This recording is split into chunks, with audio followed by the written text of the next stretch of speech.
کہ امام عالی مقام حضرت امام حسین رضی اللہ تعالیٰ عنہ کی پہلی اگر ہم اس کی وجہ تلاش کریں تو امام عالی مقام دنیا کی سیاست کے لیے پیدا نہیں کیے گئے تھے. وہ ایک جو مانوی خلافت تھی امام عالی مقام اس کے لیے پیدا کیے گئے تھے. سر ہم نے کئی دفعہ یہ بات سنی ہے، پڑھی ہے، انبیاء کرام کی زندگی کا حوالہ دیکھیں تو وہاں پر بھی ہمیں یہ نظر آتا ہے کہ حق جو ہے وہ ہمیشہ غالب آتا ہے، لیکن میدان کربلا کے اندر وقتی طور پر امام علی مقام کو شکست ہوئی. اب اس کے بارے میں کیا کہتے ہیں؟ وہ ڈاکٹر علی شریعتی ہیں، ایران کے بڑے شاندار وہ مبلغ بھی ہیں، مفکر بھی تھے اور وہ محقق بھی تھے. انہوں نے ایک بڑی کمال کی بات کہی ہے. وہ کہتے ہیں کربلا میں 3 کردار تھے. پہلا کردار حق کا تھا اور حق کے نمائندے امام علی مقام تھے. دوسرا کردار باطل کا تھا اور باطل کا جو نمائندہ تھا وہ یزید تھا. وہاں ایک تیسرا کردار بھی تھا، وہ تھا امر صاد کا. دنیا کے سب یزید اسی غم میں مر گئے، سر مل گیا حسین کا، بیعت نہیں ملی.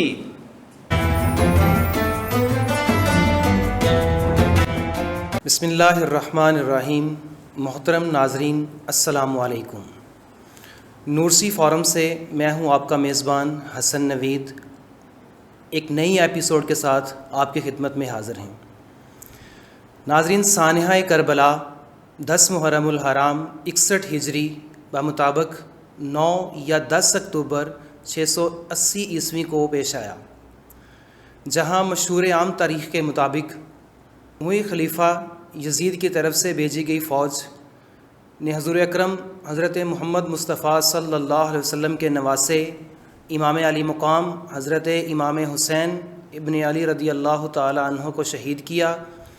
آج کا ہمارا پروگرام مقصد حیات حسین رضی اللہ تعالی عنہ کے حوالے سے انعقاد پذیر ہے، جس میں آج اس موضوع پر گفتگو کرنے کے لیے ہمارے اسٹوڈیو میں موجود ہیں director of the smart school جناب ڈاکٹر محمد اختر ضیاء صاحب. آئیے ہم ان کی طرف بڑھتے ہیں اور آج کے اس اہم موضوع مقصد حیات حسین کے بارے میں اس کے ٹاپک پہ روشنی ڈالتے ہیں. السلام علیکم. وعلیکم السلام. سر کیا حال ہے؟ جی الحمدللہ جناب. سر آج کا ہمارا ٹاپک جو ہے وہ مقصد حیات حسین کے بارے میں ہے. تو سب سے پہلے تو آپ اس بات پہ روشنی ڈالیں کہ حضرت امام حسین رضی اللہ تعالیٰ عنہ کے بچپن اور امام علی مقام کی فضیلت کے بارے میں مختصر بیان کریں. جی بہت شکریہ، آپ نے مجھے اس پلیٹ فارم پہ گفتگو کرنے کا موقع دیا.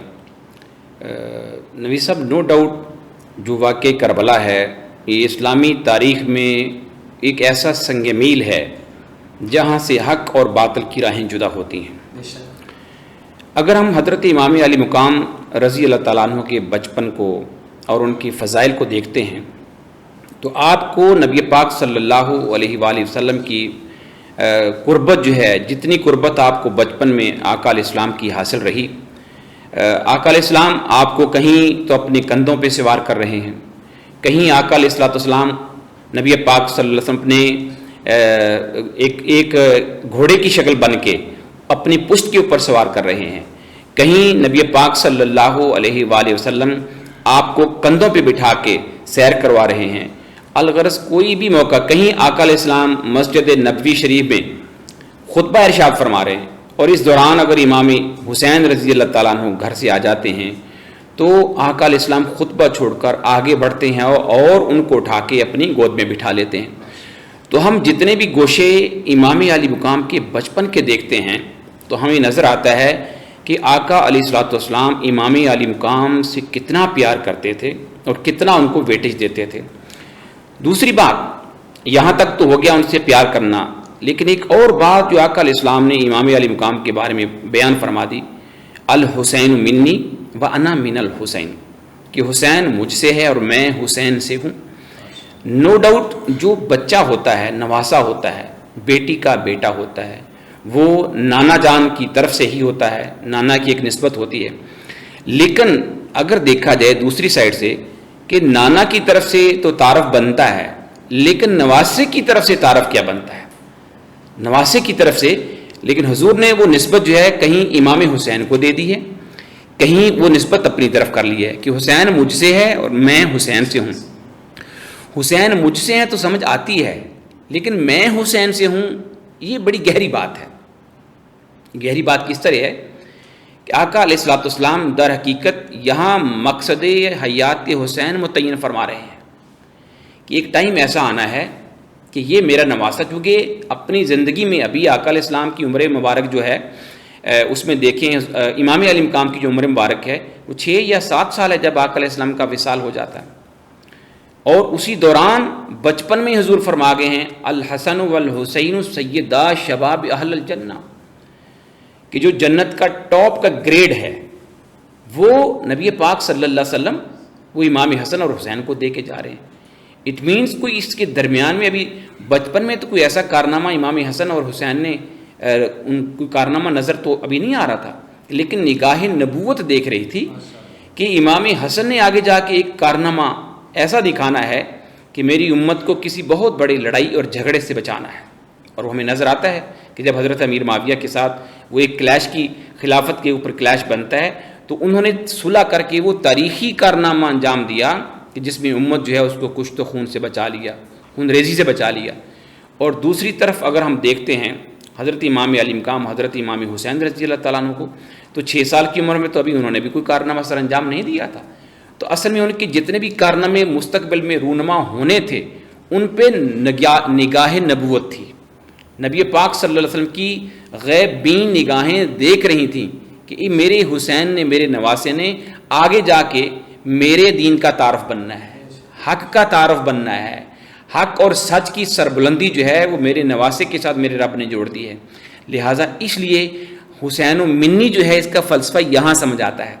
اور جب ہم سیدہ شباب اہل الجنہ کی بات کرتے ہیں تو ابھی آقا علیہ السلام آخری جو منصب ہے، ٹائٹل ہے، جس کا بھی امتحان بھی پاس نہیں ہوا، جس کا ابھی جو ہے پرچہ بھی ہونے والا ہے، اور وہ 61 ہجری میں جا کے جو ہے وہ پرچہ ہونے والا ہے. اور اس سے پہلے ہی آقا علیہ السلام امتحان سے کتنا ٹائم پہلے حضور سید عالم صلی اللہ علیہ وسلم سید الشہداء کا جو لقب ہے وہ بھی حضرت امام علی مقام کی کہ قد زیبا کے اوپر پورا آتا ہے. اور پھر حسین و منی کا فلسفہ جو ہے وہ بھی ہمیں سمجھ آتا ہے کہ حسین و منی کا فلسفہ جو ہے کہ جب امام علی مقام رضی اللہ تعالیٰ عنہ دین حق کی سربلندی کے لیے مدینہ سے مکہ، مکہ سے شام، اور اس کے بعد کربلا کا سارا یہ سفر ہے، اور پھر بیعت جو ہے اس بیعت کے اوپر اپنا ایک جو حقیقی موقف ہے، جو سائنٹیفک موقف کہنا چاہیے، وہ قائم رکھا. تو یہ ساری کی ساری چیزیں الحسین و منی جو ہے اس سے ہمیں نظر آتی ہیں. تو یہ چند باتیں جو میں نے عرض کی ہیں یہ تو مختصر ہیں، ابھی ان کے فضائل تو بے شمار ہیں. یعنی اگر میں یہ کہوں کہ حضرت امام علی مقام رضی اللہ تعالیٰ عنہ کے لیے 3 حوالے فضیلت کے ہی کافی ہیں. فضیلت کا پہلا حوالہ یہ کہ وہ نبی پاک صلی اللہ علیہ وسلم کے نواسے ہیں، اس سے بڑی فضیلت کوئی نہیں. دوسرا حوالہ ان کی فضیلت کا کہ وہ مولا علی شیر خدا رضی اللہ تعالیٰ عنہ کے فرزند ارجمند دل بند و دل پسند ہیں. یہ ان کا دوسرا بڑا حوالہ ہے. اور ان کا تیسرا بڑا حوالہ اگر ہم دیکھیں تو وہ حضرت فاطمہ الزہرا جو جنتی خواتین کی سردار ہیں، وہ ان کے لخت جگر ہیں. اور چوتھا حوالہ میں کہوں گا وہ حضرت امام حسن رضی اللہ تعالیٰ عنہ کے برادر اصغر ہیں. تو یہ 4 حوالے ان کے بچپن کے یا ان کی زندگی کے یا ان کی شخصیت کے ایسے ہیں جو دنیا میں کسی کو حاصل نہیں ہے. بہت ہی خوبصورت انداز کے ساتھ آپ امام علی مقام کی فضیلت بیان کی کہ وہ ہمارے پیارے آقا صلی اللہ علیہ وسلم کے نواسے ہیں. اس سے بڑھ کر اور کیا فضیلت ہو سکتی ہے. ماشاءاللہ. سر آگے بتائیں کہ امام علی مقام حضرت امام حسین رضی اللہ تعالیٰ عنہ نے یزید کی بیعت کا انکار کیوں کیا؟ بہت اچھا سوال ہے. آج کے دور میں نوید صاحب اس پہ بہت ساری تھیریز جو ہیں وہ چل رہی ہیں. بعض لوگ ایسے ہیں معاذ اللہ استغفر اللہ جو بغض اہل بیت میں زندہ ہیں، اور یہ ان کی سزا ہے کہ وہ بغض اہل بیت میں زندہ رہیں، اور جو اس واقعہ کو ایک سیاسی واقعہ، اقتدار کی جنگ اور منصب کی لڑائی قرار دیتے ہیں. جبکہ یہ تھیوری انتہائی پٹ چکی ہے، ناقص تھیوری ہے، اور بہت تھوڑے لوگ ہیں جو دنیا میں اب اس تھیوری کو فالو کر رہے ہیں اور اس کو 2 شہزادوں کی جنگ قرار دے رہے ہیں. یہ قطعاً دو شہزادوں کی جنگ نہیں ہے، یہ حق اور باطل کی جنگ ہے۔ لہٰذا امام علی مقام حضرت امام حسین نے اب سوال یہ ہے کہ یزید کی بیعت سے انکار کیوں کیا؟ بیعت سے انکار انہوں نے اس لیے کیا کہ بیعت کا لفظ جو ہے اگر ہم دیکھیں تو یہ کسی کے ساتھ کوئی عہد و پیمان، اقرار، کوئی ٹریٹی ہوتی ہے، کوئی آپ ٹریٹی سائن کرتے ہیں، کسی کے ساتھ آپ کی شراکت داری ہے۔ شراکت داری میں یہ ہوتا ہے کہ الف جو پارٹی اے ہے وہ ان شرائط پہ، جو پارٹی بی ہے اس کے ساتھ ان شرائط پہ یہ معاہدہ کرنے جا رہے ہیں، جی شرائط ہوتی ہیں۔ لہٰذا یعنی تجارت کی کوئی بات کر لیں، ہمارے بہت سارے دنیا بھر میں آج کل جو سیاسی جو ٹریٹیز ہیں وہ ہو رہی ہیں، ایسے معاہدے ہو رہے ہیں۔ بعض ملکوں کے پانی کے معاہدے ہیں، جیسے ہمارا انڈیا کے ساتھ ایک معاہدہ ہے۔ ایسے ہی دنیا کے اندر سماجی، ثقافتی، سیاسی، معاشی، اقتصادی معاہدے ہوتے ہیں۔ تو معاہدے میں یہ ہوتا ہے کہ فریق اول اور فریق ثانی کے درمیان ایک ذہنی قربت ہوتی ہے، ذہنی ہم آہنگی ہوتی ہے۔ تو پہلی بات تو یہ ہے کہ امام علی مقام نے جو یزید کی بیعت سے انکار کیا، اس میں جبر تھا، اس میں یزید جو تھا وہ زبردستی امام علی مقام سے بیعت لینا چاہتا تھا، وہ چاہ نہیں رہے تھے، وہ مطلب دیکھیے ہم اگر ہم مشاورت نہیں تھی، وہ زبردستی کروا یعنی یک طرفہ اگر ہم یہ دیکھتے ہیں، اگر ہم بیعت کی ڈیفینیشن کرتے ہیں، بیعت کا معنی ہے عہد و پیمان، اقرار، کسی کے ساتھ معاہدہ کرنا، دونوں لوگ آپس میں بیٹھ کے، جی دو گروپ بیٹھ کے آپس جی بالکل، یعنی دونوں جو ہیں وہ کسی ایک نقطے پہ متفق ہیں، تو دین وہ ٹریٹی سائن ہوتی ہے، دین وہ جو معاہدہ ہے وہ لکھا جاتا ہے۔ لیکن یہاں تو امام علی مقام اس عہد کو ماننے سے انکار ہیں کہ آپ کا جو عہد ہے، جو میرے ساتھ آپ وعدہ کر رہے ہیں، میرے ساتھ ٹریٹی کر رہے ہیں، اس کی شرائط پوری نہیں اتر رہی۔ پوری اترنے کا طریقہ کار کیا ہوتا ہے؟ دیکھیے کوئی بھی معاہدہ ہوتا ہے، جو شرائط اس کی ہوتی ہیں، سب سے پہلے کوئی شخصی اوصاف دیکھے جاتے ہیں۔ میرا جو کسی کے ساتھ معاہدہ ہونے لگا ہے، یہ بندہ اس قابل بھی ہے کہ میں اس کے ساتھ معاہدہ کر لوں۔ پہلی بات تو یہ اگر ہم شخصی اعتبار سے دیکھیں تو یزید لعین جو ہے وہ اس قابل ہی نہیں تھا کوئی امام برحق جو ہے، امام عالی مقام جو ہے ان کے ساتھ وہ معاہدہ کرتا، اس لیے کہ شخصی طور پہ اگر ہم اس کو دیکھتے ہیں تو شخصی طور پر اس کی شخصیت میں وہ بدکرداریت ہمیں نظر آتی ہے، وہ نحوست نظر آتی ہے، جو کسی بھی طریقے سے اس عہد بیعت حسین کے ساتھ کسی بھی طریقے سے وہ لگا نہیں کھا رہی ہے۔ یعنی ایک شخص جو ہے شخصی طور پہ بد کردار ہے، بد تینت ہے، شرابی ہے۔ آپ اس کے شوق دیکھیں کہ یزید نے بندر پالے ہوئے تھے، کتوں کے ساتھ وہ کھیلتا تھا، اور وہ بندروں کے ساتھ کھیلتے کھیلتے اگر کوئی بندر کبھی مر جاتا تو اس کا باقاعدہ رنج اور سوگ مناتا کہ میرا رکھا ہوا پالتو بندر مر گیا۔ آپ اندازہ کریں ایسے اوصاف کا مالک جو ہے وہ نواسہ رسول، ان اوصاف کے پیش نظر کیا وہ معاہدہ کرتے اس کے ساتھ؟ کیوں اس کی بیعت کرتے؟ جس آدمی کی ذاتی خصلتیں اس طرح کی ہیں، انتہائی شرمناک ہیں۔ پھر یہی تک نہیں، اگر ہم دیکھیں آج دنیا کی ہم مثال لیتے ہیں، دنیا میں ہم نے اگر کسی کو کسی بھی سبجیکٹ کا استاد متعین کرنا ہے تو ہم کیا کرتے ہیں؟ دیکھتے ہیں کہ بھئی اس سبجیکٹ کے حوالے سے یہ اسپیشلسٹ ہے یا نہیں۔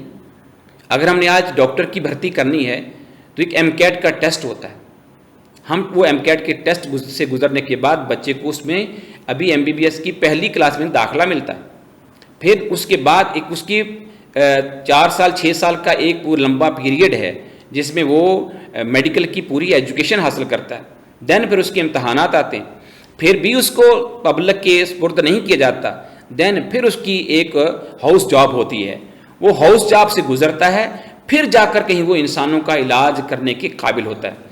آپ نے 21ویں گریڈ کے کا آفیسر بنانا ہے تو آپ پہلے کیا کرتے ہیں؟ اس کی ایکیڈیمکس کلیئر کرتے ہیں، اس کے ٹیسٹ ہوتے ہیں، یہ اس کا آئی کیو ٹیسٹ ہے، یہ اس کا ایموشنل ٹیسٹ ہے، اور آپ پی سی ایس میں سے گزارتے ہیں، آپ سی ایس ایس میں سے گزارتے ہیں، یہاں سے گزارنے کے بعد پھر آپ اس کو اس سیٹ کے لیے ایلیجیبل قرار دیتے ہیں۔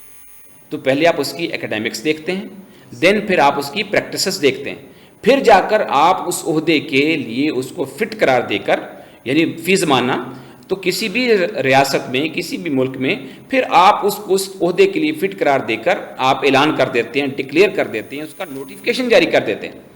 یزید کو اگر ہم اس مقام پہ دیکھتے ہیں یہاں بھی وہ فیل ہے، تو یہ ہے کہ آپ اس کو امامت کبریٰ کا منصب سونپ دیں، تو امام علی مقام کی نظر میں سارا کچھ تھا کہ جب امامت کبریٰ جو ہے اس کے زیر انتظام کیا کیا چیزیں آنے والی ہیں، امامت کبریٰ کے زیر انتظام نو ڈاؤٹ مقننہ آنے والی ہے، عدلیہ آنے والی ہے، انتظامیہ آنے والی ہے۔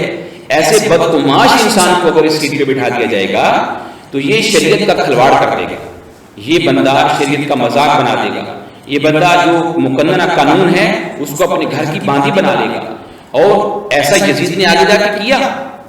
اب اگلی باتیں اسی کو اگر ہم بات کو آگے بڑھا لیں، یزید کی چوتھی وجہ جو ہے امام علیہ السلام نے اس کی بیعت سے انکار کیوں کیا کہ یزید اپنے شخصی یا اپنے اقتدار کی طوالت کے لیے کہ میرے راستے میں کوئی رکاوٹ نہ بنے، امام علی مقام سے بیعت لینا چاہتا ہے، اور اس کے جتنے بھی مناصب ہیں، یعنی ظاہر اس کو اب 6 ماہ ہو چکے ہیں اس منصب کے اوپر، اور 6 ماہ وہ اس منصب پہ قائم رہا ہے تو اس کی ڈیتھ ہو جاتی ہے، تو اپنے اس منصب پہ آنے سے پہلے ہی وہ جو آپ سمجھ لیں کہ نوازنا ہے اپنے خاندان کو، وہ اس کا سلسلہ شروع ہو چکا تھا، کیونکہ ظاہر اموی خاندان سے تعلق رکھتا تھا، تو اس نے اپنے جو مناصب تھے، گورنمنٹ کے مناصب تھے، وہ خاندان بنو امیہ کو ہی ان مناصب کے اوپر فائز کر رکھا تھا، اقتدار کا فائدہ اٹھاتے ہوئے بالکل نیپوٹزم جسے ہم کہتے ہیں، اقربا پروری جسے ہم کہتے ہیں، یعنی حقدار کو حق نہیں دینا،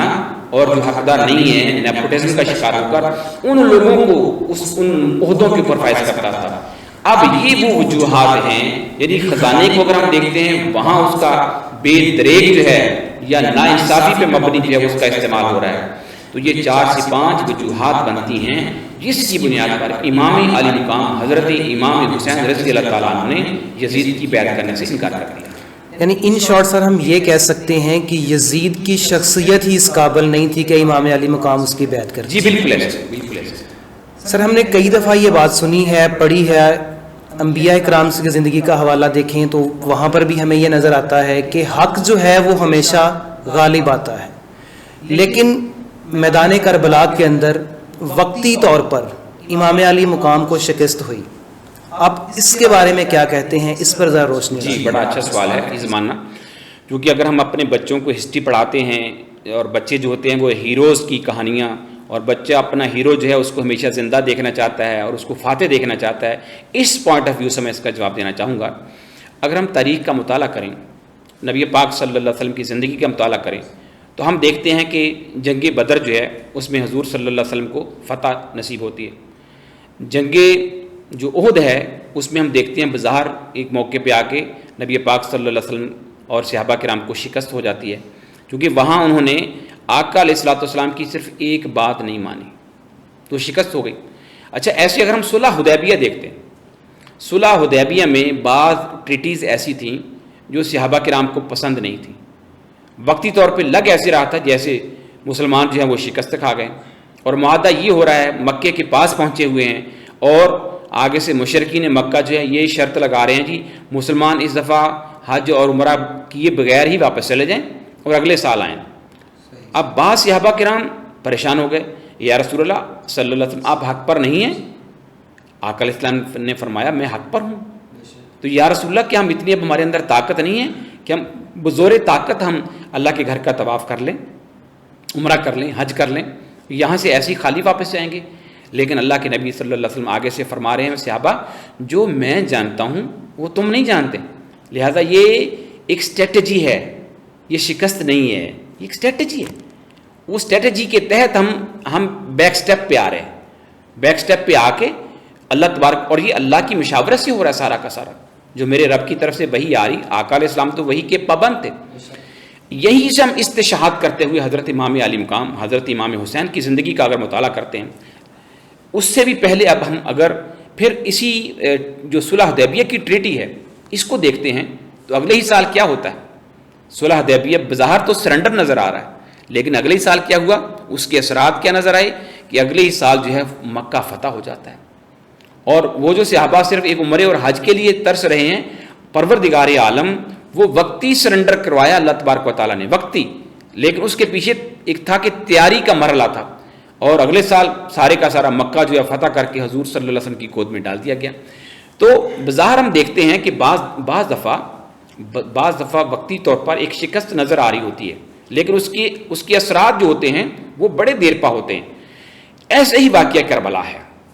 نو ڈاؤٹ امام علی مقام کے بارے میں ہم یہ تو سوچ بھی نہیں سکتے کہ وہ حق سے دائیں بائیں ایک سرے منہ یعنی بال کے برابر بھی وہ حق سے دائیں بائیں چلے جائیں گے، یہ تو ہو ہی نہیں سکتا، اس لیے کہ وہ آغوش نبوت کا پروردہ ہے، وہ مولا علی شیر خدا کا فرزند ہے، وہ سیدہ فاطمہ الزہرا رضی اللہ تعالیٰ عنہا کا پالا ہوا ہے، وہ برادر امام حسن رضی اللہ تعالیٰ عنہ ہے، لہذا ان سے حق سے دائیں بائیں ہونے کی تو کا سوال اور گنجائش ہی نہیں ہے۔ ہاں اب ان کو شکست کیوں ہو گئی، وقتی طور پر شکست کیوں ہو گئی؟ سوال اس کا جواب یہ ہے کہ امام علی مقام حضرت امام حسین رضی اللہ تعالیٰ عنہ کی پہلی اگر ہم اس کی وجہ تلاش کریں تو امام علی مقام دنیا کی سیاست کے لیے پیدا نہیں کیے گئے تھے، وہ ایک جو مانوی خلافت تھی امام علی مقام اس کے لیے پیدا کیے گئے تھے۔ اللہ تعالیٰ نے دنیا سے ان کو ناراض کر دیا، دنیا ان سے روٹھ گئی، اسی لیے یہی وہ شیعان علی تھے نا جو کوفے میں رہتے تھے، امام علی مقام کے حضرت علی رضی اللہ تعالیٰ عنہ کے ساتھ تھے، یہی تھے جنہوں نے 12 سے لے کے 18,000 خط لکھا تھا، یہی وہ لوگ تھے جنہوں نے امام علی مقام کو پہلے مدینہ سے مکہ بلوایا، پھر مکہ سے انہوں نے شام اور کربلا تک بلایا، اور اس کے بعد سارے کے سارے منہ پھیر گئے۔ کوفی لا یوفی، تو کوفیوں میں تو وہ وفا نہیں ہوتی، یہ اسی لیے کوفہ والے قیامت تک یہ سزا بھگتتے رہیں گے کہ انہوں نے نواز رسول کے ساتھ کیا کیا۔ تو پہلی بات تو یہ ہے کہ امام علی مقام دنیا کی خلافتوں کے لیے نہیں آئے، وہ ایک مانوی خلافت کے لیے آئے، وہ روحانی خلافت کے تاجدار بن کر آئے اور وہ حق کے علمبردار بن کر آئے۔ اس لیے وہ جو وقتی طور پر ہم دیکھتے ہیں کہ کربلا کے میدان میں شکست ہو گئی، پہلی بات تو یہ ہے اگر کوئی بھی دنیا کا دانا شخص اس بات کا انالیسس کرے گا تو جنگیں ہمیشہ برابری کے لیول پہ لڑی جاتی ہیں، اس کو تو جنگ بھی نہیں آپ کہہ سکتے، اس لیے کہ جنگ کے بھی کچھ اصول ہوتے ہیں، اور ان اصولوں میں پہلا اصول یہ ہوتا ہے، آج بھی اگر آپ دیکھیں آپ کشتی کرواتے ہیں، ریسلنگ کرواتے ہیں، میں ریسلنگ کی مثال دیتا ہوں، تو ریسلنگ کی مثال میں یہ ہوتا ہے کہ اگر 70 کلو کا ایک پہلوان ہے تو اس کے مقابلے میں 60 کلو کا پہلوان نہیں لگایا جاتا۔ آج کی ماڈرن جو ریسلنگ ہے اس کا بھی یہی اصول ہے کہ 70 کے جی 70 کے جی یا 80 کے جی یا 100 کے جی 90 کے جی تو برابر میں بھی 90 کے جی لایا جاتا ہے، اس کو فیئر ریسلنگ کہا جاتا ہے۔ لیکن اگر آپ ایک طرف 70 کے جی ہے اور دوسری طرف 50 کے جی ہے تو دنیا آج بھی اس کو نہیں مانتی۔ اب چلے جائیں واقعہ کربلا کی طرف، کیا آپ اس کو جنگ کہیں گے؟ یہ جنگ نہیں ہے، اس لیے کہ جنگ میں اصول ہوتے ہیں۔ اب جنگ کے اصول یہ ہیں کہ دونوں کا پلڑا کیسے، ایک طرف 6000 فوج ہے اور ایک طرف جو ہے 70 یا 72 لوگ ہیں، اور ان کے پاس بھی وہ ہتھیار نہیں ہیں، وہ نیزے بھالے نہیں ہیں، وہ ایک جو عرب کے قبائل ایک ضروری ہتھیار اپنے ساتھ رکھتے تھے، وہ تلوار ہوتی تھی، وہ نیزہ ہوتا تھا یا تیر ہوتے تھے اپنی ذات کی حفاظت کے لیے، بس اتنا ہی ہوتا تھا۔ جیسے آج ہمارے یہاں قبائلی علاقے والے جو ہیں وہ اپنے ساتھ اسلحہ ویپن رکھتے ہیں، تو اتنا ہی اسلحہ تھا۔ لیکن ادھر جو ہے پوری ریاست ہے مقابلے کے لیے، اور وہ ریاست کے پاس پورا اسلحہ ہے، ہر چیز جو ہے وہ بہتات ہے، لیکن ادھر جو ہے وہ کچھ بھی نہیں ہے، وہ کوئی 20 یا 30 گھوڑے ہیں، چند اونٹ ہیں، اور چند جو ہیں وہ بھالے ہیں، چند تیر ہیں اور چند تلواریں ہیں، اور اسی یعنی کوئی کمپیریزن ہی نہیں بنتا ہے۔ اور امام علی مقام حضرت امام حسین رضی اللہ تعالیٰ عنہ، آپ تو حق کی سربلندی کے لیے آئے، آخری وقت تک آپ ان کو موقع دیتے رہے کہ باز آ جاؤ، تم جانتے نہیں ہو میں کون ہوں، میں نواز رسول ہوں، میں وہی ہوں جس کے بارے میں میرے اور آپ کے پیغمبر نے کہا تھا کہ میں جنتی جوانوں کا سردار ہوں، اور میرے سامنے تم بھی مسلمان ہو، میں تمہیں دعوت دیتا ہوں، تم گمراہ ہو گئے، تم راستے سے بھٹک گئے ہو، واپس آ جاؤ، میرا راستہ ہی حق والا راستہ ہے، اس لیے اگر تم اس راستے پہ رہو گے تو تم گمراہ ہو جاؤ گے، ہلاکت میں چلے جاؤ گے، جہنم کا ایندھن بن جاؤ گے۔ امام علی مقام در حقیقت ان کو اس سے بچانے کے لیے اپنے مختلف موقعوں پہ خطبات دیتے رہے، وہ 7 محرم ہے، 8 محرم ہے، 9 محرم ہے، 10 محرم کو بھی آپ نے اپنا خطبہ دے دیا، ان کو اتمام حجت کر دیا۔ تو آپ نے دیکھیں کہ امام علی مقام حق کی فتح کے لیے، حق کی سربلندی کے لیے، کیا مجھ سے بیعت نہ کرواؤ، تم نہیں سمجھتے بیعت کی حقیقت کیا ہے؟ بیعت کا مطلب یہ ہے کہ میں اسلام کے اصولوں کو ذبح کر دوں، میں جو نبی پاک صلی اللہ علیہ وسلم نے مجھے بچپن سے لے کے ابھی تک کی میرے بارے میں جو بشارتیں ہیں کہ میں نے ان کی گود سے لے کے کربلا تک کا جو سفر ہے وہ مجھے تو گڑتی ہی حق کی ملی ہے، لہٰذا میں کیسے ایک باطل کے سامنے اپنا ہاتھ دے دوں اور میں اس کے سامنے سر جھکا دوں، سرنڈر کر دوں؟ یہ ممکن نہیں ہے۔ لہٰذا امام عالی مقام حضرت امام حسین اصولوں کے اوپر کھڑے رہے۔ دیکھیے افراد کی شکست کوئی معنی نہیں رکھتی، جب اصول اور نظریہ ذبح ہو جائے اصل شکست اس کو کہتے ہیں۔ اب کربلا کے اس مقام پہ ہم نے دیکھنا یہ ہے کہ کیا امام عالی مقام نے اصولوں کو ذبح ہونے دیا؟ کیا امام عالی مقام نے حق کو ذبح ہونے دیا؟ کیا امام عالی مقام نے شریعت کے اصولوں کو ذبح ہونے دیا؟ کیا ایک شرابی، کبابی اور شریعت کا بظاہر سامنے مذاق اڑانے والا اور حقوق غصب کرنے والا اور مسلمانوں کے مال میں خیانت کرنے والا، کیا جو ایسی بد صفات کا مالک شخص ہو، کیا امام عالی مقام اس کے سامنے سرنڈر کر دیتے؟ لیکن بظاہر اگر ہم دیکھتے ہیں تو امام عالی مقام کو یہاں شکست ہو جاتی ہے، ذبح ہو جاتے ہیں، لیکن کبھی کبھی ایسا بھی ہوتا ہے کہ شکست جو ہے وہ آپ کو فتح سے ہمکنار کر دیتی ہے۔ جتن وہ ایک پنجابی شاعر کا قول ہے، جتن ہر کوئی کھیڈے تو ہارن کھیڑ فقیرہ، جتن دا مل کوڈی پیندا ہارن دا مل ہیرا۔ امام عالی مقام بظاہر ہار گئے، لیکن امام عالی مقام آج امت کے ہیرے ہیں، آج امت کی آنکھوں کا تارا ہے، نبی پاک صلی اللہ علیہ وسلم کے دین کی آن شان اور بان ہے۔ آج حق کی سربلندی کا سہرا جو کربلا کے میدان میں امام عالی مقام رضی اللہ تعالیٰ عنہ نے سربلند کیا تھا، آج پوری دنیا سے حق کی پہچان ہے امام عالی مقام۔ کہاں گیا یزید؟ مٹ گیا، اس کو ختم ہو گیا۔ یزید کے نبی صاحب 19 بیٹے تھے، تو چاہیے یہ تھا نا کہ آگے نسب چلتا، 17 یا 19 بیٹے تھے، لیکن آپ اس کے پہلے بیٹے کی اگر آپ کارگزاری سنیں، جس کو یزید کے 6 ماہ یعنی واقعہ کربلا کے 6 ماہ کے بعد ہی یزید مر گیا درد کولنج سے۔ اتنی اس کو سخت شدید درد ہوتی تھی کہ جسم اس کا اکٹھا ہو جاتا تھا۔ 6 ماہ کے بعد ہی صدمہ، اس کو پتا تھا کہ امت نہیں چھوڑے گیا مجھے، جو میں نے اتنا بہت بڑا ایک غلیظ کام کر دیا ہے، ایک اتنا میں نے امام علی مقام کو شہید کر دیا اور ان کے آپ کے خانوادے کو شہید کر دیا ہے، تب امت رسول مجھے نہیں چھوڑے گی۔ لہٰذا امت نے پھر واقعی ان کے ساتھ جو کیا۔ اب وہ بیٹا جو ہے جس کو تخت یزید پہ بٹھایا جاتا ہے، وہ ایک دن اپنے سارے بنو امیہ کے اپنے سارے وزراء کو بلاتا ہے اور بلا کر کہتا ہے کہ تمہیں پتہ ہے کہ جس تخت پہ تم نے مجھے بٹھایا ہے اس کی بنیادوں میں کیا ہے؟ وہ کہتے ہیں بتائیں کیا ہے اس کی بنیادوں میں؟ وہ کہتے ہیں اس کی بنیادوں میں آل رسول کا خون ہے، لہٰذا میں یہ مجھ سے برداشت نہیں ہوتا، مجھ سے نہیں ہو سکتا، اور مجھے جس تخت پہ تم نے مجھے بٹھایا ہوا ہے، مجھے اس تخت سے خون حسین کی بو آ رہی ہے، میں کیسے یہاں مجھ سے بیٹھا ہی نہیں جا رہا ہے۔ وہ پورے خاندان بنو امیہ سمجھ رہا تھا کہ پتہ نہیں ہمیں اپنے اقتدار کو طوالت کے لیے ہم سے کوئی اور مشورے کرے گا، لیکن اس نے کہا یہ لو اپنا اقتدار، یہ لو کرسی، یہ لو تخت یزید، مجھے نہیں چاہیے۔ چند دن کے بعد وہ غم سے ہی مر گیا، وہ غم سے مر گیا۔ لیکن امام عالی مقام کا اس کربلا کے میدان میں صرف ایک فرزند حضرت امام زین العابدین زندہ رہا۔ آج دنیا میں آپ تلاش کرنا شروع کر دیں، آپ کو یزید نام کا ایک بندہ نہیں ملے گا۔ ایک امام عالی مقام کا فرزند بچا اور حضور کا آگے نسب چلا، اور آج آپ کو خاندان سادات کے لاکھوں کروڑوں افراد مل جائیں گے۔ امام علی مقام کے نام کی میں بات کروں تو آپ کو لاکھوں، کہیں غلامی حسین نظر آئے گا، کہیں محمد حسین نظر آ جائے گا، کہیں آپ کو حسین محمود نظر آ جائے گا۔ لاکھوں ماؤں نے اپنے بچوں کے نام حسین کے نام پہ رکھ دیے۔ تو بات یہ ہے وقتی طور پر جو ہمیں شکست نظر آ رہی ہے وہ نظریے کی شکست نہیں ہے، وہ صرف فرد کو شکست ہوئی کہ اور وہ مقابلہ ہی نہیں تھا۔ جب مقابلہ ہی نہیں تھا تو آپ کہہ ہی نہیں سکتے، جسٹیفائیڈ ہی نہیں ہے یہ جو بیٹل ہے، یہ جو جنگ ہے، یہ جسٹیفائیڈ بیٹل نہیں تھی۔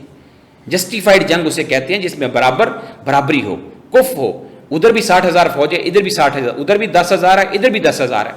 بھئی 72 نفوس جو ہیں ان کا 6,000 کی فوج کے ساتھ کیا مقابلہ بنتا ہے، جو بعد میں اور بھی بڑھا دی گئی، وہ بھی 7 بچے، 6 ماہ کا علی عسکر بھی ساتھ ہے۔ تو بات یہ ہے، خلاصہ یہ ہے ساری گفتگو کا کہ وقتی طور پر جو ہمیں شکست نظر آ رہی ہے وہ صرف فرد کو، امام علی مقام کو وقتی طور پر شکست ہو جاتی ہے، لیکن امام علی مقام کا نظریہ وہاں سے زندہ ہوتا ہے۔ امام علی مقام، اور اسی لیے تو شاعر نے کہا تھا قتل حسین اصل میں مرگ یزید ہے، قتل حسین ہوا، مرا یزید ہے. شہادت امام حسین کی ہوئی لیکن ہمیشہ کے لیے مٹ گیا، یزید مٹ گیا. قتل حسین اصل میں مرگ یزید ہے. اسلام زندہ ہوتا ہے ہر کربلا کے بعد. تو اگلی اسلام کی زندگی کو جو حرکت ملی ہے، جو تحرک ملا ہے، جو موٹیویشن ملی ہے، جو سربلندی ملی ہے، یہ خون حسین کی سے آبیاری ہوئی ہے اسلام کی کھیتی کی. اور اس وہ جو تازہ خون ملا ہے اسلام کے کھیت میں، وہ خون آیا اور اس خون کی آبیاری سے اس نظریے کو تقویت ملی. اور وہ نظریہ کہتا کہ کبھی بھی باطل کے سامنے حق جھکتا نہیں ہے. حق کی گردن کٹ تو سکتی ہے لیکن حق جھکتا نہیں ہے. اور اسی لیے جب حضرت امام علی مقام، وہ شاعر نے کہا ہے، انڈیا کا شاعر ہے، بڑا خوبصورت نے کہا ہے کہ دنیا کے سب یزید اسی غم میں مر گئے. دنیا کے سب یزید اسی غم میں مر گئے. سر مل گیا حسین کا، بیعت نہیں ملی. اللہ اکبر. اٹ مینس بیعت بہت ہی بلند منصب تھا، بہت ہی بلند کام تھا. اس لیے امام علی مقام نے وہ باطل کے سامنے جھکنا جو ہے اس کے اوپر سر کے کٹنے کو ترجیح دی. اس لیے کہ بیعت جو تھی وہ دراصل امام علی مقام کیسے بیعت کر سکتے تھے؟ ان کو تو پالا ہی میرے رسول نے تھا. ان کو تو زبان ہی کی گھڑتی جو میرے رسول کا لعاب دہن چوسا تھا جب یہ پیدا ہوئے تھے. یہ تو میرے رسول کے دوش پہ سواری کرتے تھے، یہ تو میرے رسول کے کندھوں پہ سواری کرتے تھے. تو حق امام حسین کی گھٹی میں اترا ہوا تھا. اس لیے نظریہ اسلام جو تھا، نظریہ حق جو تھا، وہ کسی بھی شکل میں امام علی مقام وہ اپنی جان قربان کر دی، لیکن آقا کریم اپنے نانا جان کے دیے ہوئے اس نظریے کو ہمیشہ کے لیے زندہ کر دیا. یعنی وقتی طور پر حق کی خاطر اپنا سر تو دے دیا، لیکن آج بھی اور قیامت تک نام حضرت امام حسین کا زندہ جی بالکل سر بلند رہے. سر کچھ لوگ کہتے ہیں کہ یہ اقتدار کی جنگ تھی یا بیعت کی جنگ تھی. آپ اس بات پر روشنی ڈالیں کہ واقعہ کربلا کا پس منظر کیا تھا، اس کی وجہ کیا تھی؟ سر بڑا اہم اور گہرا سوال ہے. اگر ہم اس کی ڈیپتھ میں جائیں تو در حقیقت جو عرب ہے اس میں بہت سارے قبائل اور بھی تھے، لیکن دو جو قبائل تھے نا، دو یہ سب سے زیادہ شہرت میں، زیادہ اقتدار میں یا عوام کی خدمت کے حوالے سے دو خاندان، دو قبیلے زیادہ معروف تھے. ان میں سے ایک تھا خاندان بنو امیہ اور دوسرا تھا خاندان بنو ہاشم. بعد میں جب خاندان بنو امیہ کے لوگ ابھی دائرہ اسلام میں داخل نہیں ہوئے تھے اور ادھر سے نبوت جو ہے وہ خاندان بنو ہاشم میں آ گئی. تو سب سے پہلے اگر آپ دیکھیں کہ جو آغاز کی جو چشمک ہے ان کے درمیان، خاندان بنو امیہ اپنے آپ کو یہ سمجھتے تھے کہ ہم پولیٹکس میں، سیادت میں ہم ہی ہمیشہ عرب کو لیڈ کرنے والے ہیں. لیکن نبوت جو ہے اگر ہم دیکھتے ہیں تو وہ خاندان بنو ہاشم کے اندر آ گئی. اب اگر ہم حضرت سفیان کو دیکھتے ہیں، حضرت امیر معاویہ کو دیکھتے ہیں، تو آغاز کی ان کی زندگی نو ڈاؤٹ یہ تو اسلام کے خلاف ہی رہی اور اسلام کے ساتھ، عقل اسلام کے ساتھ جنگیں بھی ہوئیں. تو یہ بنو امیہ کی، اور اس میں مشرکین بھی تھے، مشرکین مکہ جو تھے وہ جنگیں کرتے رہے. اور جنگ کیا تھی کہ سیادت یا لیڈرشپ یا ہولڈ جو ہے وہ بنو امیہ کو مل جائے. اب جو نبی پاک صلی اللہ علیہ وسلم کو رسالت ملی ہے، نبوت ملی ہے، وہ فقط اس لیے نہیں تھی کہ دنیا کی سیادت یا سیاست جو ہے وہ نبی پاک صلی اللہ علیہ وسلم جو ہے وہ حاصل کرنا چاہ رہے ہیں. نہیں، آقا علیہ السلام تو پوری انسانیت کے لیے رشد و ہدایت کا چراغ بن کے تشریف لائے. میرے رسول نے قیامت تک کے لیے دنیا کی سیادتوں کے رخ متعین کرنے تھے. میرے حضور نے دنیا کی جو مناصب دنیا ہے ان کو بتانا تھا کہ ہر منصب جو ہے اس کا تقاضا کیا ہے. اگر آپ سیاست کے اوپر آتے ہیں اس کے بھی کچھ اصول ہیں. اگر آپ معیشت جو ہے اس کو سیدھا کرنا چاہیں گے تو معیشت کے بھی کچھ اصول ہیں. اگر آپ نے ثقافت کو لے کے آگے چلنا ہے تو ثقافت کے بھی اصول جو ہے وہ میرے رسول نے متعین کر دیے. اگر آپ نے معاشرت کو ترقی دینی ہے تو اس کے بھی اصول میرے رسول نے متعین کر دیے. تو سیاست تو ایک جز ہے جو نبوت کے اندر آتا ہے. تو میرے رسول کی بیس جو ہے وہ ٹوٹیلٹی کے لیے ہوئی ہے، پوری معاشرت کے لیے ہوئی ہے. اور پھر یہ بھی نہیں، میرے رسول تو عالمین کے لیے رحمت ہے. عالمین کے لیے وہ صرف نہ تو وہ قریش کے لیے آئے تھے، بنو ہاشم کے لیے آئے تھے، نہ وہ بنو امیہ کے لیے آئے تھے. وہ تو آقا علیہ السلام کو وما ارسلناک الا رحمۃ للعالمین، پوری انسانیت کے لیے میرے رسول رحمت بن کے آئے. لیکن یہاں پہ جو بات آپ نے سوال کیا ہے اب یعنی آپ حضور کا منصب دیکھیں، لیکن جو بنو امیہ کے لوگ تھے وہ اس بات سے ان کو ضد بھی تھی اور حسد بھی تھا کہ یہ نبوت کا منصب جو ہے یہ تو بہت ہی اعلیٰ منصب ہے، یہ ادھر کیوں چلا گیا؟ اب یہ تو سلیکشن جو ہے یہ تو میرے رب نے کرنی تھی نا، اللہ کے نبی صلی اللہ علیہ وسلم کی سلیکشن کرنے والا میرا رب ہے، وہ رب کے مصطفیٰ ہیں، رب نے ان کو چنا ہے۔ لہذا یہ جو چشمک تھی بنو امیہ اور بنو ہاشم میں، یہ پہلی چیز ہے جسے ہم اقتدار کی یا منصب کی یا مناصب کی لڑائی کہتے ہیں۔ جیسے آپ نے سوال کیا نا کیا یہ اقتدار اور بیعت کی لڑائی تھی؟ یہ معاملہ کچھ اور تھا، یہ معاملہ اس میں اقتدار کے ساتھ ساتھ کچھ اور معاملہ بھی ہے۔ اقتدار کا میں نے آپ کو ڈیفائن کر دیا نا کہ بنو امیہ معاشرہ عرب کی سیادت ہمیشہ اپنے ہاتھ میں رکھنا چاہتا تھا، لیکن جو لوگوں کا قلب تھا کہ حضرت اگر ہم عبد المطلب کو دیکھتے ہیں، آقا علیہ السلام کے دادا جان کو دیکھتے ہیں تو خانہ کعبہ کے متولی، تو جو امور سیاست تھے اس دور میں بھی وہ بنو امیہ دیکھتے تھے، لیکن خانہ کعبہ کی جو متولیت ہے وہاں پانی پلانا ہے یا لوگوں کو حج کے موقع پہ لوگوں کے ساتھ میل ملاقاتیں ہیں، اس میں جو سیادت ہے وہ خاندان بنو ہاشم کو حاصل ہے۔ اب یہ جو سیادت ہے، یہ جو منصب ہے، یہ بنو امیہ کو بڑا چبھتا تھا۔ اسی وجہ سے وہ ہر موقع پہ وہ اسلام جب آغاز ہوتا ہے تو سب سے زیادہ خاندان جو اسلام کے خلاف چلا ہے وہ بنو امیہ اموی خاندان ہے جو اسلام کے خلاف آیا ہے۔ لہٰذا وہ اسلام تو بعد میں انہوں نے قبول کیا، جنگیں لڑنے کے بعد اسلام قبول کیا۔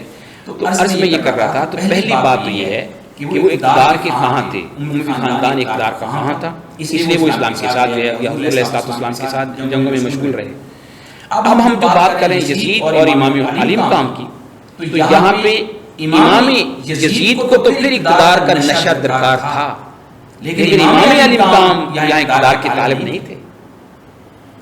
بات یہ کہ امام علی مقام جو ہیں ان کو اقتدار کی کوئی لالچ نہیں ہے۔ اقتدار اگر انہوں نے لینا ہوتا تو اس سے پہلے وہ بہت مواقع تھے ان کے پاس، وہ لے سکتے تھے، لیکن اقتدار امام علی مقام کی تمنا ہی نہ تھی۔ لہذا امام اقتدار کے طالب نہ تھے، لیکن یزید یہاں بھی لالچی تھا، اقتدار مجھے اقتدار کا بھوکا تھا۔ دوسری بات جو اس سے زیادہ اہم ہے کہ خاندان بنو امیہ اور خاندان بنو ہاشم میں ایک خاندانی رقابت چلتی آ رہی تھی۔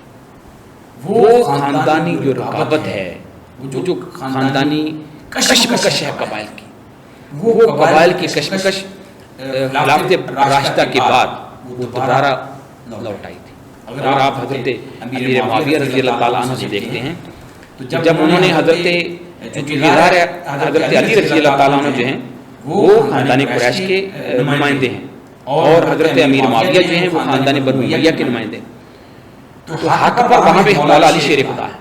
آقا علیہ السلام کی تمام احادیث کے مطابق یعنی مرکز میں اگر حضرت علی رضی اللہ تعالیٰ عنہ جو چوتھے خلیفہ راشد ہیں وہ موجود ہیں، اور حضرت امیر معاویہ امام حضرت عثمان غنی رضی اللہ تعالیٰ عنہ کی طرف سے وہ شام کے گورنر تھے، لیکن جیسے ہی مولا علی شیر خدا رضی اللہ تعالیٰ عنہ خلیفہ بنتے ہیں تو بعض جو رپورٹ ہوئی ہے، بعض وجوہات کی بنا پر مولا علی شیر خدا رضی اللہ تعالیٰ عنہ نے حضرت امیر معاویہ کو معزول کر دیا گورنری سے، اور ان کو یہ کہا کہ آپ مرکز میں رپورٹ کریں۔ جیسے آج بھی ہمارے ہاں صوبوں میں کوئی ذمہ داری کسی کو معزول کیا جاتا ہے تو اسے کہا جاتا ہے کہ آپ سیکریٹریٹ میں آ کے اطلاع کریں تاکہ آپ کا کوئی اور منصب دیکھا جا سکے۔ ایسے ہی شام کی جو سیریا کی گورنری ہے اس سے حضرت علی مولا علی شیر خدا نے ان کو معزول کیا اور کہا کہ آپ مرکز میں آ کے رپورٹ کریں، لیکن حضرت امیر معاویہ رضی اللہ تعالیٰ عنہ نے وہاں ان سے یہ عمل سرزد ہوا کہ انہوں نے حضرت علی مولا علی شیر خدا کی بات ماننے سے انکار کر دیا اور الگ سے اپنی خلافت کا اعلان کر دیا۔ یہ جو خلافت راشدہ کو تسلیم نہ کرنے کا ٹرینڈ چلا خاندان بنو امیہ میں، اس کا اگلا سٹیپ کیا ہوا؟ اس کا اگلا سٹیپ یہ ہوا کہ مولا علی شیر خدا کی شہادت ہو جاتی ہے، اور اس کے بعد آپ کی شہادت کے بعد حضرت امام حسن رضی اللہ تعالیٰ عنہ خلیفہ بنتے ہیں۔ خلیفہ بننے کے بعد پھر درمیان میں خاندان بنو امیہ آ جاتا ہے۔ امام علی حضرت امام حسن رضی اللہ تعالیٰ عنہ کے اوپر ہر طرف سے پریشر ڈالا جاتا ہے، یہاں تک کہ ان کو زہر بھی دے دیا جاتا ہے کہ کسی نہ کسی طریقے سے اقتدار دوبارہ خاندان بنو امیہ کو چلا جائے۔ لیکن ایک معاہدہ ہوتا ہے امیر معاویہ رضی اللہ تعالیٰ عنہ اور حضرت امام حسن رضی اللہ تعالیٰ عنہ کے مابین، اور وہ معاہدہ کیا ہے کہ نہ تو امام حسن جو ہیں وہ مسلمانوں کا کوئی خلیفہ متعین کریں گے اور نہ ہی حضرت امیر معاویہ متعین کریں گے. یہ امت کی جو بات ہے یہ امت کے سپرد کر دیتے ہیں، وہ جسے چاہیں اپنا خلیفہ متعین کر لیں. یہ معاہدہ ہو گیا، لیکن یہ معاہدہ لکھا گیا، سارا کچھ ہو گیا، لیکن حضرت امیر معاویہ رضی اللہ تعالیٰ عنہ پھر اس معاہدے کے اوپر قائم نہ رہے، اور پھر جو ہے پریشرائز کر کے امام عالی مقام حضرت امام حسن رضی اللہ تعالیٰ عنہ سے استعفیٰ لے لیا، یا ان کو کہا کہ آپ استعفیٰ دے دیں، یعنی مجبور کر دیا گیا کہ آپ اقتدار چھوڑ دیں. اس لیے جب حضرت امام حسن رضی اللہ تعالیٰ عنہ نے اپنا استعفیٰ دے دیا، معزول ہو گئے، اور خلافت جو تھی اس وقت کی وہ آپ نے حضرت امیر معاویہ کو سونپ دی کہ آپ لے لیں، مجھے نہیں چاہیے. اگر وہاں خلافت یا اقتدار کی طلب ہوتی تو سب سے پہلے مولا علی شیر خدا کے بعد امام علی مقام کے بڑے بھائی حضرت امام حسن رضی اللہ تعالیٰ عنہ کہتے یہ تو میرا حق ہے. پتہ جی چلا کہ قیادت اور سیادت جو ہے وہ خاندان بنو ہاشم کا کبھی حق انہوں نے دعویٰ ہی نہیں کیا، کلیم ہی نہیں کیا. وہ تو قدرت کی طرف سے اللہ نے ان کو اوصاف ہی اتنے عطا فرمائے کہ وہ حقیقت میں حقدار تھے، لیکن ان کو معزول کر دیا گیا. اور اس موقع پہ حضرت جو آپ کے ماننے والے تھے، آپ کی خلافت کو مانتے تھے، ہم ان کو 5ویں خلیفہ راشد کہتے ہیں نا، حضرت مولا علی شیر خدا کے بعد 5ویں خلیفہ راشد حضرت امام حسن رضی اللہ تعالیٰ عنہ ہیں.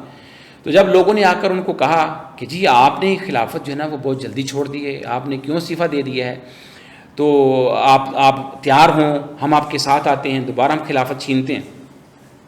امام حسن رضی اللہ تعالیٰ عنہ نے اس موقع پہ ارشاد فرمایا کہ پہلی بات تو یہ ہے کہ میں یہ جو خلافت ہے اگر تو حضرت امیر معاویہ رضی اللہ تعالیٰ عنہ کا حق ہے تو پھر میں ان کے حق میں دستبردار ہو گیا. اگر وہ سمجھتے ہیں کہ ان کا حق ہے تو پھر میں ان کے حق میں دستبردار ہو گیا. میں نے اگر آپ سب کہتے ہیں میرا حق تھا تو آپ سمجھ لیں کہ میں نے گفٹ ان کو دے دیا ہے. اور رہی دوسری بات کہ اگر وہ مجھ سے زیادہ مستحق ہیں اس کام کے لاجیکلی ایڈمنسٹریٹر کے طور پہ تو پھر وہ زیادہ حقدار ہیں، تو پھر ان کو یہ منصب لے لینا چاہیے، اور وہ انہوں نے لے لیے. یعنی اس موقع پر بھی امام حسن رضی اللہ تعالیٰ عنہ بھی اقتدار کے لیے اقتدار کی ہوس ہی نہیں ہے. آقا علیہ السلام کے نواسوں کو تو صرف امت کی قیادت کرنا ہے، اور وہ قیادت کا طریقہ صرف یہی نہیں ہے کہ آپ نے سیاست کرنی ہے، وہ قیادت کا طریقہ یہ ہے کہ آپ نے امت کی رہنمائی کرنی ہے. تو خاندان نبوت جو ہے وہ تو امت کا رہبر ہے، وہ امت کا رہنما ہے.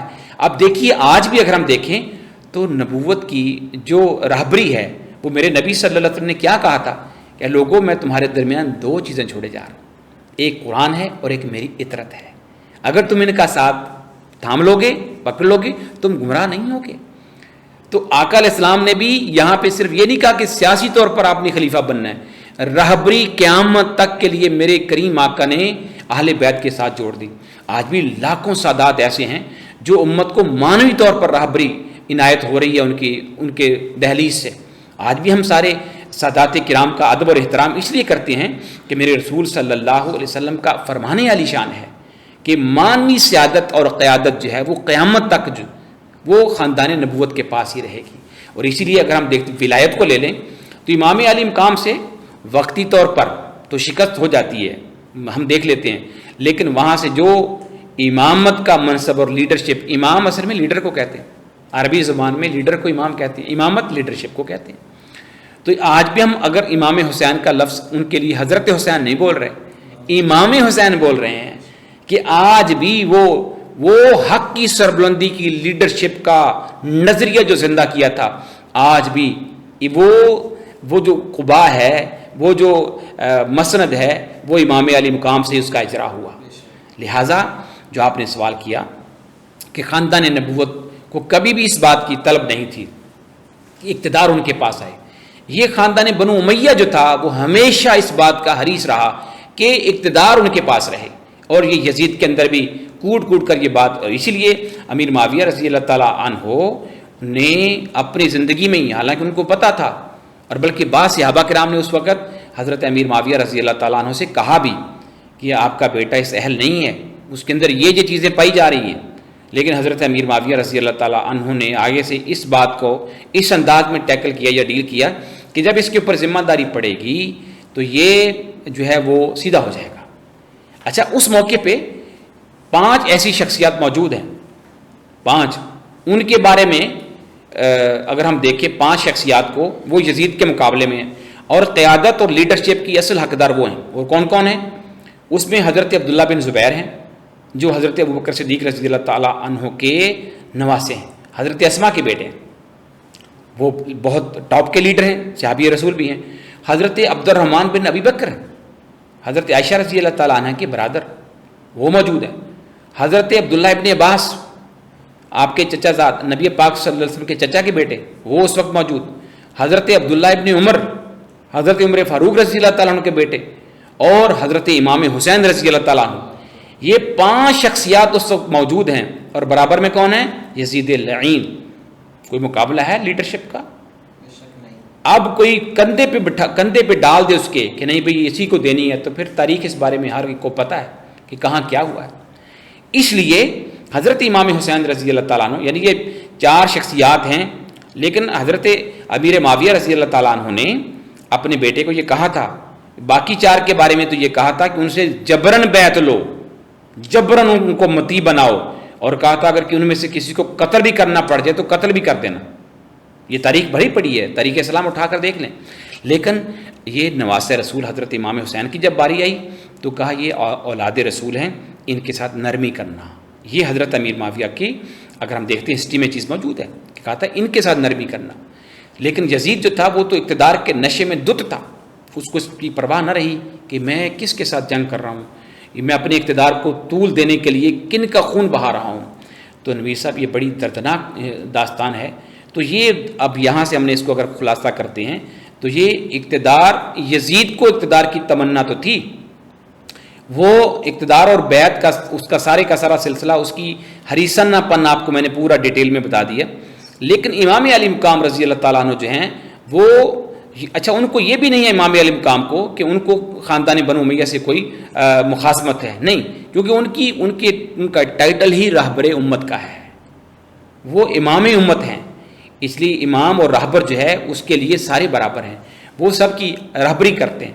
آج اگر ہم دیکھتے ہیں امام علی مقام کسی ایک قبیلے کے امام نہیں ہیں، امام علی مقام نے جو حق کی سربلندی کی ہے، اس سے اسلام سارے کا سارا، امت ساری کی ساری سرخرو کر دی، امت ساری کو۔ تو لہٰذا پتہ یہ چلا کہ یہ یزید کی طرف سے ون سائیڈڈ اقتدار کی لالچ تو تھی، بیعت اسی لیے چاہ رہا تھا کہ جلد از جلد میں امام کو تابع کر لوں اپنے، لیکن اصل میں اس کے پیچھے جو خاندانی مخاصمت ہے، جو خاندانی کشمکش ہے، جو ان کے درمیان پہلے سے چلی آ رہی تھی بنو ہاشم اور بنو امیہ کے درمیان، وہ جو چیز تھی وہ دوبارہ پوری شکل میں زندہ ہو کر یزید کے اندر آ گئی تھی۔ وہ ہر شکل میں بنو امیہ کے خاندان کو تخت پہ رکھ کر ہر ایک کو اس کا مطیع اور فرما بردار بنانا چاہتا تھا۔ ماشاءاللہ۔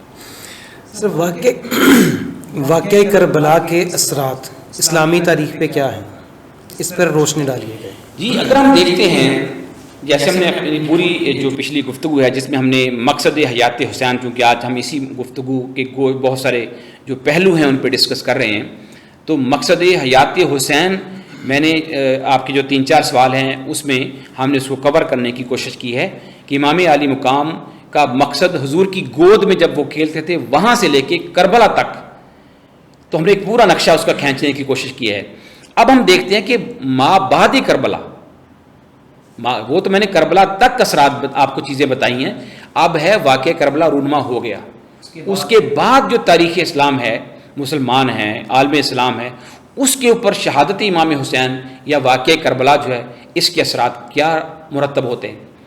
دیکھیے نبی صاحب، جو اثرات ہیں، امام علی مقام حضرت امام حسین کی اس شہادت نے تاریخ کا رخ بدل دیا، سیاست کا رخ بدل دیا، عدالتوں کا رخ بدل دیا، اور آپ لٹریچر کی بات کرتے ہیں، لٹریچر کا رخ بدل گیا، ہسٹری کا رخ دھارا بدل گیا۔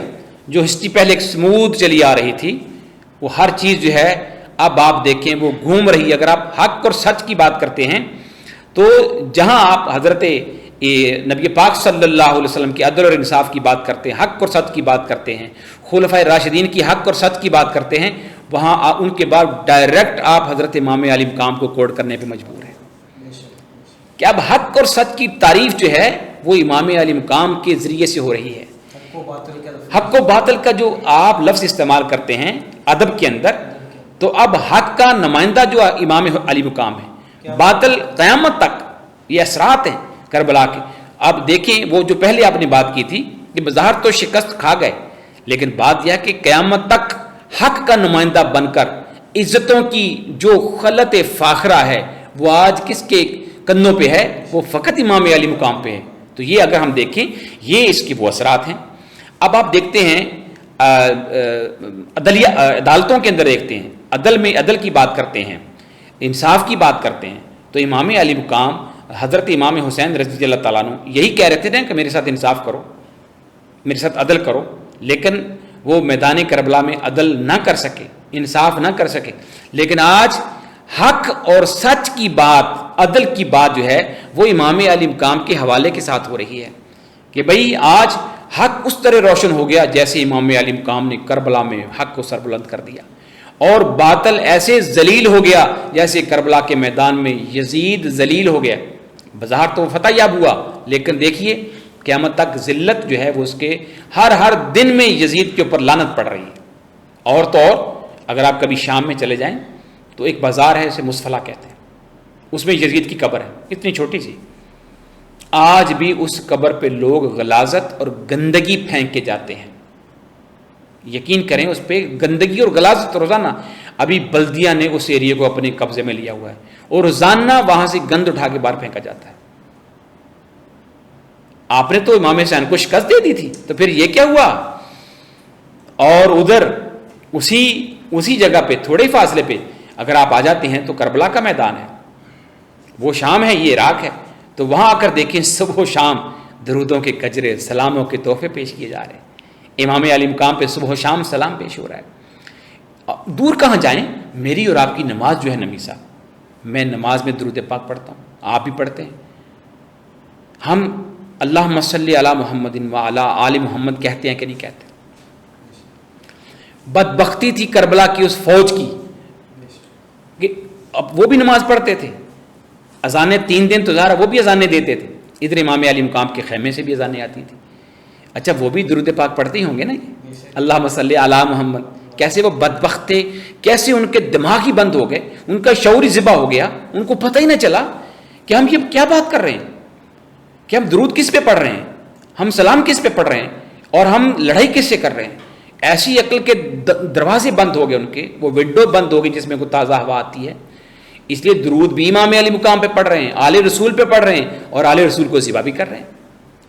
تو اب دیکھیے کہ امام علی مقام جو ہیں، اثرات جو ہیں کربلا کے، وہ ایک ایسے پریشر کے ساتھ پوری دنیا پہ پڑ گئے کہ آج امام علی جس نے کربلا میں جو کردار ادا کیا تھا، وہ اس کے بعد پھر وہ شرمسار بھی ہوا، انتہائی شرمسار ہوا. اور آج بھی جو اس کا کوئی دفاع کرنے کی کوشش کرتا ہے اس کو سوائے ذلت اور شرمساری کے کچھ نہیں ملتا.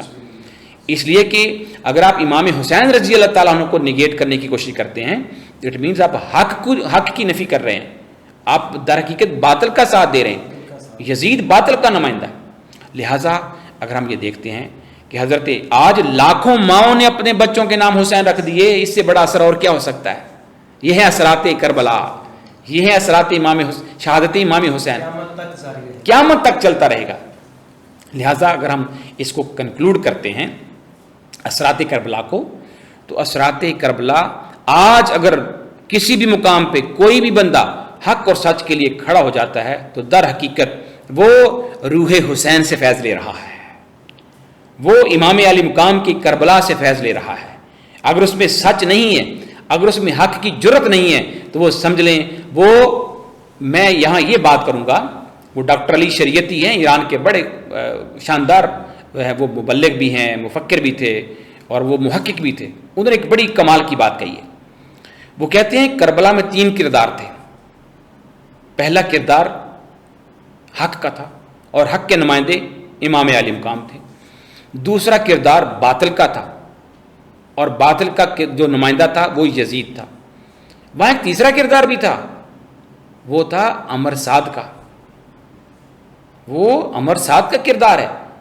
یہ سعد وہی ہے جو امام علی مقام سے پہلے مڈ بھیڑ کرتا ہے.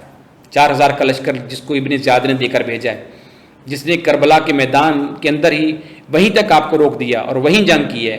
یہ امر سعد جو تھا در حقیقت یہ امام علی مقام کو بھی راضی رکھنا چاہ رہا تھا, کیونکہ یہ اس کو کہا تھا کہ تمہیں اب اگلا گورنر ہم نے تمہیں بنانا ہے, اور امام علی مقام کو بھی راضی رکھنا چاہ رہا تھا اور یزید کو بھی راضی رکھنا چاہ رہا تھا. یہ خطرناک کردار ہے یہ, اور بدبودار کردار ہے کہ اقتدار کے نشے میں, اقتدار کی لالچ میں, اقتدار کی ہڈی کے لالچ میں یہ شخص جو تھا یہ یزید کو بھی کہتا تھا میں منا لوں گا حسین کو, اور حسین کو کہہ رہا تھا میں یزید کو منا لوں گا, آپ یہ کر لیں, بس آپ بیعت کر لیں. یعنی اس کا جو کردار ہے انتہائی بھیانک ہے. تو امام آج بھی جو گوم گومے ہیں, ایک طرف حق ہے اور حق کی خوشبو ہے, اور ایک طرف باطل ہے اور باطل کی بدبو ہے. اس کے جو درمیان میں اس کو آپ کیا ڈیفائن کریں گے؟ وہ منافقت ہے, وہ ذلت ہے, اور تیسری اس بدبو کا نام جو ہے وہ امر سعد ہے, جس نے حقیقت میں امام علی مقام کے ساتھ جنگ لڑی. یہ ہے وہ کردار, یہ بھی صحابی رسول کا بیٹا ہے. تو یہ جو کردار ہے انتہائی گنہونا کردار ہے. باطل بھی اپنی انتہاؤں کو پہنچ گیا, حق بھی اپنے منصب پہ فائز ہو گیا, لیکن امر سعد کا کیا بنا؟ تو اس سے مراد وہ لوگ ہیں جو حق کو سمجھتے ہوئے کہ یار اس بندے کے لیے گواہی دینا حق ہے, لیکن پھر گواہی نہیں دیتے تاکہ اس کے ساتھ اس کے تعلقات خراب نہ ہو جائے. آج ہمارا پورا معاشرہ نبی صاحب معذرت کے ساتھ ہم سارے اس کا شکار ہیں. ہم اس پہ کھڑے ہو گئے کہ ہم حق کو بھی کہتے بہت اچھا ہے, لیکن باطل کو ناراض چھوڑ بھی نہیں سکتے ہیں. یہ ہے ہمارا پرابلم. یہ حقیقت میں امر سعد ہے. تو اس لیے کربلا کے جو اثرات ہیں وہ تو بڑے ہی شاندار ہیں. آج میں اور آپ اگر بیٹھ کر یہ بات کر رہے ہیں امام علی مقام کی حق اور صداقت کی, اور کربلا کے میدان کی, اور ان قربانیوں کی, اور ان باتوں کو اگر ہم آج ایکڈیمکس کے لیول پہ ڈسکس کر رہے ہیں, تو اس سے مراد یہ ہے کہ یہ کربلا کے اثرات ہیں. یہ واقعہ کربلا اور امام حسین کی شہادت کے وہ اثرات ہیں جو ہم تک پہنچے ہیں, اور آج بھی ہم اپنے بچوں کو جو سکھا رہے ہیں, پڑھا رہے ہیں, وہ یہی کہہ رہے ہیں کہ بیٹا یزید باطل تھا, اور وہ فاسق و فاجر تھا, اور وہ بندروں کے ساتھ لڑائیاں اور کھیلنے والا تھا, اور وہ مسلمانوں کے حقوق غصب کرنے والا تھا, اور وہ مسلمانوں کے مال میں خیانت کرنے والا تھا, بیت المال سے مال اپنی ذات کے اوپر لگانے والا تھا. آج ہم کسی کو اجازت نہیں دیتے, اور جو کرے ایسا کہتے یار یہ بے ایمان ہے, یہ رشوت خور ہے, فلاں فلاں ہے. تو یزید میں یہ ساری خوبیاں جو تھی نا, یہ ساری کی ساری برائیاں یہ یزید کے اندر پائی جاتی تھی, اور وہ اپنے آپ کو خلیفۃ المسلمین کہلوانا چاہ رہا تھا. اور اگر دوسری طرف آج حق کی نمائندگی موجود ہے, بھلے وہ تھوڑے ہی ہیں, لیکن کسی نہ کسی جگہ پہ اگر آج کا استاد حق بات کر رہا ہے, اگر آج کا کوئی پولیس والا حق بات کر رہا ہے, اگر آج کا کوئی وکیل حق بات کی ترجمانی کر رہا ہے, اگر آج کا کوئی جج جو ہے وہ حق کا پرچار کر رہا ہے, اگر آج کا کوئی انتظامیہ جو ہے وہ حق کا پرچار کر رہی ہے, اگر آج امت مسلمہ میں جو قیادت اور لیڈرشپ کے اوپر فائز لوگ ہیں, اگر وہ کوئی حق اور سچ کی بات کر رہے ہیں, تو سمجھ لیں وہ امام علی مقام حضرت امام حسین کے کربلا کے سیکھے ہوئے سبق سے ہی لوگوں کو سبق جاری کر رہے ہیں. یہ ہے جی کربلا کے اثرات, اور یہ رہتی دنیا تک جاری رہیں گے. یعنی کربلا کے جو اثرات ہیں, اب دیکھیے جیسے ہی محرم کا مہینہ آتا ہے تو لگتا ایسے ہے جیسے یہ واقعہ ابھی اسی محرم میں رونما ہوا ہے. ٹھیک ہے, اس میں ہر ایک کا غم منانے کا, تعلیمات حسین پہ عمل کرنے کا ہر ایک کا اپنا طریقہ ہے, یہ اس وقت ہمارا وہ موضوع نہیں ہے. لیکن اگر ہم تو اثرات کی بات کر رہے ہیں, تو اثرات آج بھی ایکڈیمکس میں لے لیں, پریکٹیکل میں لے لیں, زندگی کے کسی بھی شعبے میں لے لیں, تو بہت سارے غیر مسلم بہت سارے جو ہیں وہ حضرت امام حسین رضی اللہ تعالیٰ عنہ کو جسٹس کے حوالے سے کہتے ہیں, عدل کے حوالے سے کہتے ہیں, جرت اور بہادری کے حوالے سے کہتے ہیں. وہ کہتے ہیں استقامت اقامت دین کی اگر ہم بات کرتے ہیں تو اقامت تو حضرت امام علی مقام کر گئے, اپنے جذبے سے, اپنی جرت سے ڈرے نہیں. 6 ماہ کا علی اصغر جا رہا ہے, چلا گیا. علی اکبر جا رہا ہے 18 سال کا, بھتیجا قاسم جا رہا ہے, حق پہ ڈٹے رہے. اور جب سارے ذبح ہو گئے, سارے شہید ہو گئے, آخر پہ امام علی مقام حضرت امام حسین بچ گئے. اور یہی تھا نا کہ کہ امام علی مقام کو پھر آفریں ہو رہی ہیں کہ آپ تو سارا تو چلو گیا. انہوں نے کہا پھر آپ نے میرے نظریے کو سمجھا ہی نہیں. میرا نظریہ برائے فروخت نہیں ہے, میرا نظریہ اقامت کے لیے ہے. میں تو اپنے رسول کا, اپنے نانے کا دین جو ہے اس کو قائم کرنے کے لیے آیا ہوں یہاں پہ. اور اگر یہ میں نے کام کرنا ہوتا تو اتنا سفر کرتا, 4-5 ماہ ہو گئے مجھے سفر کرتے ہوئے. 4-5 ماہ امام علی مقام یہاں پہنچے مدینہ سے چلنے کے بعد, تو وہاں سے یہاں تک 4 سے 5 ماہ لگ گئے. اگر یہی میں نے کام کرنا ہوتا جو تم مجھے سکھا رہے ہو اب, اور مجھے تلواروں کی اور میرے بچوں کو سب کو ذبح کرنے کے بعد مجھے اب یہ بات کر رہے ہو کہ آپ بچ سکتے ہیں ابھی بھی, تو کہتے یہ میں بچ سکتا تھا, یہ تو مدینہ میں بھی ہو سکتا تھا, میں مدینہ پاک میں رہتا اور وہیں یہ میں کام کر لیتا معاذ اللہ استغفر اللہ, یا مکہ میں کر لیتا یا کہیں میں راستے میں کر لیتا. تو لیکن نہیں, امام علی مقام تو اقامت کے لیے آئے تھے, وہ تو دین کو قائم کرنے کے لیے آئے تھے اور دین کو قائم کیا. وہ دین قائم کیا تو آج ہم تک یہ دین پہنچا. اگر امام علی مقام وہ معاذ اللہ وہ سمجھوتا ہو چکا ہوتا, آج ہم میں سے کوئی بھی مسلمان نہ ہوتا, آج سارے ہم اسی نظام میں چل رہے ہوتے.